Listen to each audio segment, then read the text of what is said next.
welcome back to my channel. If you're a newbie, my name is Lavette Jallo. If you're an oldie but a goodie, welcome back to my channel and thank you so much for supporting. In this video, I'll be showing you how to do quick and easy types of head turbans so you can be on fleek even on days where your hair is not on fleek. Either way, I like to wear them because sometimes it's just easier for me to tie down my hair and have sort of a regal look to it. If you like those styles and you've been following me on Instagram, Snapchat and all those places and even Twitter,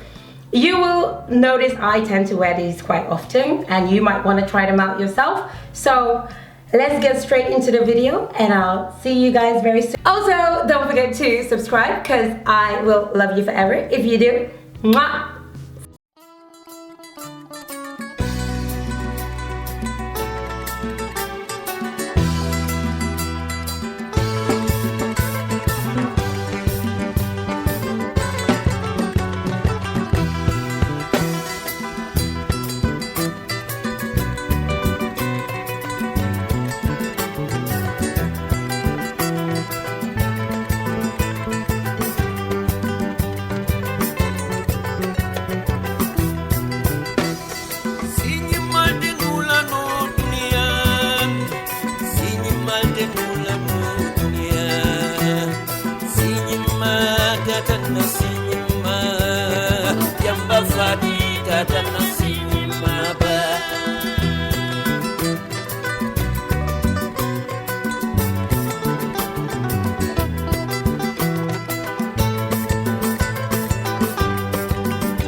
Fati isalam aleka tatamme kumala jambama inulara abota dawda fati to abota baida feto abota mariama jufuto abota silsa pureto jamba fati bejara fakemo fati dimma keba fati le dimma naba sedi dimma awakuli dimma ba maida fe dimma bori jawra dimma len dambo dabela abijata pikiri malen jamba tatambe kumalama jamba yakenye wala ni aja fati wuluta anin binta jam wuluta anin sire fati wuluta nin fadu jamanti wuluta anin biku fati wuluta atalani lamini fati wuluta anim babu dindi wuluta anim kunja so wuluta jamba wo dabela tunku jana sana terima jamba fati dabela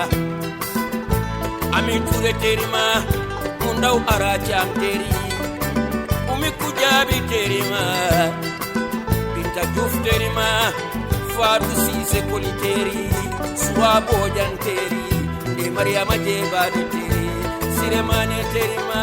na mina teri malen jamba jamba jamba jamba ndabila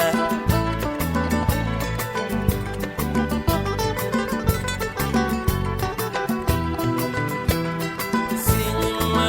tatana sinima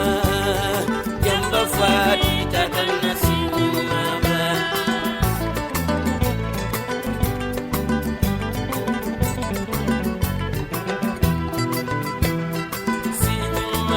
tatana sinima jamba fati tatana sinima ba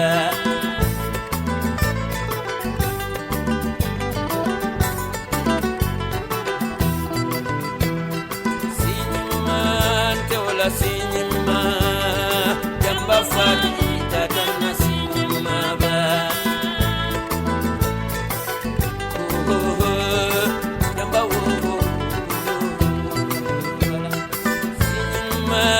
Dawala sinima jamba fati